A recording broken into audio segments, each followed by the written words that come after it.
ও, কেমন আছেন ভাই? ভালো। আরে এখন আমাদের নামাজ পড়ার সময় হয়েছে।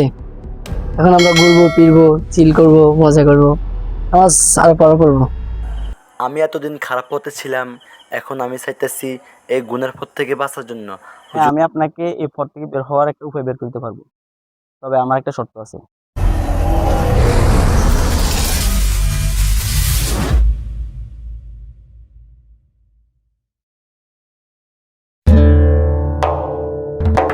এই ম্যান, কি অবস্থা? এই তো ভালো।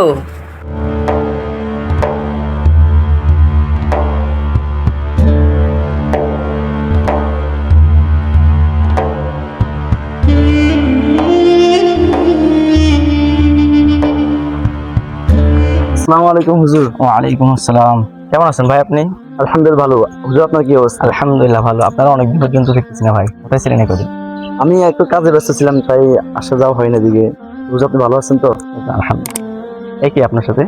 আমার বন্ধু। ও, কেমন আছেন ভাই? ভালো। একে তো চিনি না। এই শহরে থাকে, আজকে আসছে আমার সাথে দেখা করার জন্য। ও, তো কোথায় যাচ্ছেন? তো আমরা বাজে যেতেছি হুজুর, আপনার সাথে পরে কথা বলবো, ঠিক আছে? আচ্ছা ঠিক আছে, আল্লাহ হাফেজ তাহলে। ওকে। তুই হুজুরের সাথে একটু সুন্দর করে কথা বললে তো পারতি। দূর, এত কথা বলার সময় আছে নাকি আমার? হাই আল্লাহ, হুজুরকে তো একটা কথা জিজ্ঞেস করতে ভুলে গেছি। আরে দূর, কি জিজ্ঞাসা করবি? না, আমার একটা ব্যক্তিগত জিনিস জিজ্ঞাসা করার দরকার ছিল। আরে এখন হুজুরকে জিজ্ঞাসা করলে হুজুর বলবে নামাজ পড়ো, রোজা রাখো, এই সেই আর অনেক কিছু বলবে হুজুরে। সমস্যা কি? হুজুর তো ভালো কথাই বলতেছে। আরে এখন আমাদের নামাজ পড়ার সময় হয়েছে। এখন আমরা ঘুরবো ফিরবো, চিল করব, মজা করব, নামাজ আরো পড়বো। আচ্ছা বাবা, ঠিক আছে, তোর সাথে আমি কথা বলে পারবো না, আমি হুজুরকে পরে সময় পেলে জিজ্ঞাসা করবো। আচ্ছা চল চল।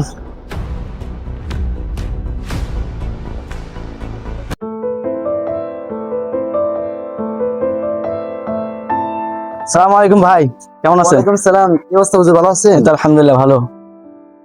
কোথায় যেতেছেন? এই তো একটু ওদিকে যাচ্ছি। হুজুর, আপনার সাথে আমার কিছু কথা আছে। ও, তো বলেন।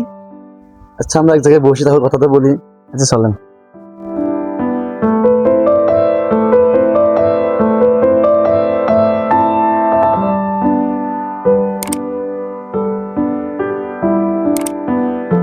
হ্যাঁ, আপনার কি কথা এখন বলেন।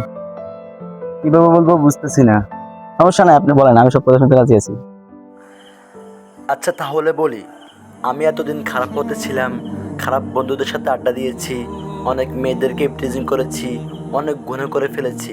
এখন আমি চাইতেছি এই গুনার পথ থেকে বাঁচার জন্য। হুজুর, আপনি যদি আমাকে সুন্দর একটা পরামর্শ দিতেন। আচ্ছা, হ্যাঁ, আমি আপনাকে এই পথ থেকে বের হওয়ার একটা উপায় বের করতে পারবো, তবে আমার একটা শর্ত আছে। হুজুর, আপনার কি সত্য আমাকে শুধু একবার বলেন, আমি আপনার সব সত্য মানতে রাজি আছি। প্লিজ হুজুর, আমাকে একবার আমার বলেন। শর্তটা হলো, আমি এখান থেকে মসজিদ যাব, যাওয়ার সময় রাস্তার মধ্যে এই টাকাটা ফালে রাখবো। আপনি যদি এই টাকাটা খুঁজে আমাকে নিয়ে দিতে পারেন, তাহলে আমি আপনাকে এই পথ থেকে বের হওয়ার উপায় বের করে বলে দিব। এটা কোনো সত্য হলো হুজুর? আমি এই সত্য রাজি আছি, আপনি ভালো রাখেন, আমি আপনাকে খুঁজে দিবই। এটা কোনো ব্যাপার হলো? আচ্ছা ঠিক আছে, তাহলে আমি যাচ্ছি, আপনি বসেন। আচ্ছা, এটা তো মসজিদে যাওয়ার পথ। হুজুর বলছে মসজিদে যাওয়ার পথে টাকা ফালাই দিয়ে যাবে। তো এখন তো আমি অনেক খোঁজাখুঁজি করছি, আমি তো পাইতেছি না। টাকাগুলো যে হুজুর কই রাখছে, সব জায়গায় খুঁজে ফেললাম, টাকাগুলো পাইতেছি না। আল্লাহ জানে হুজুর কোন জায়গায় রাখছে। হে আল্লাহ, সহজ করে দাও আল্লাহ, প্লিজ। তো বন্ধু, কি করতেছো তুমি?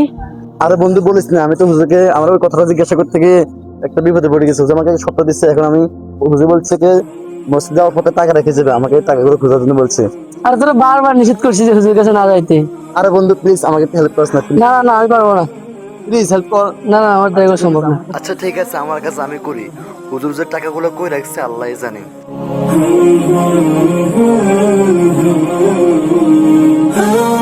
আরে টাকাগুলো তো আমার পাশে, আর আমি কইকে খুঁজে ফেলেছি, কত জায়গায় খুঁজে ফেলেছি। আলহামদুলিল্লাহ, টাকাগুলো পেয়ে গেছি। যাই, হুজুর কাছে যাই তাড়াতাড়ি।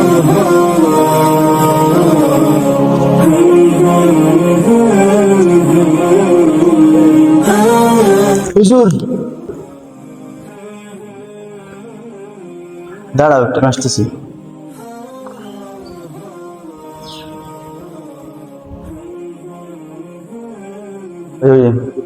দাঁড়া, আসো কেন? আসো, ভিতরে আসো।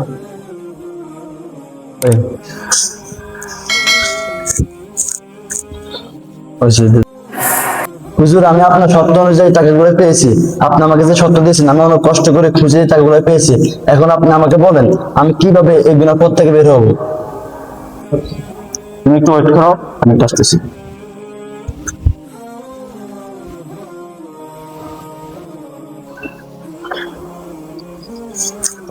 তুমি তো টাকা খুঁজতে খুঁজতে অনেক ক্লান্ত হয়ে গেছো, এ নাও পানি খাও।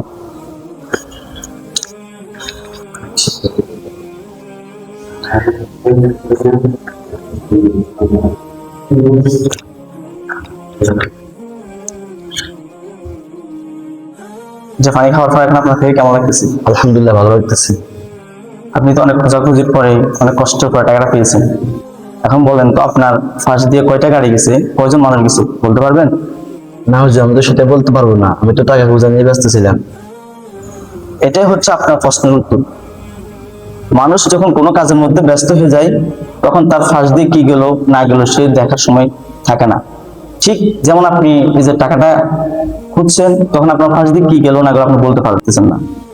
ঠিক আপনি যখন জান্নাত খোঁজার পথে ব্যস্ত থাকবেন, 5 ওয়াক্ত নামাজ পড়বেন, ভালো কাজে চলবেন, তখন আপনার আর দুনিয়ার খারাপ কাজের দিকে চলার সময় থাকবে না। জি হুজুর, আমি আমার প্রশ্নের উত্তর পেয়েছি। আমি আজ থেকে নিয়ত করলাম 5 ওয়াক্ত নামাজ পড়বো। আমার জন্য আপনি দোয়া করবেন। আমি চেষ্টা করবো আমার বন্ধু বান্ধব যারা আছে তাদেরকেও সত্যের পথে আনার, আল্লাহর পথে আনার চেষ্টা করবো। হুজুর, আমার জন্য দোয়া করেন। ঠিক আছে, আল্লাহ তাআলা আপনাকে কবুল করুক। আমিন। আমাদের এই গল্পের উদ্দেশ্য হলো মানুষকে সঠিক পথে আনা, ভালো পথে আনা। অনেকে বলে ভাই দুনিয়ার ব্যস্ততার কারণে নামাজ পড়তে পারি না, ভালো কাজ করতে পারি না। আরে ভাই, যে জান্নাত খোঁজার ব্যস্ত থাকে তাকে দুনিয়ার কাজে ব্যস্ত রাখতে পারে না।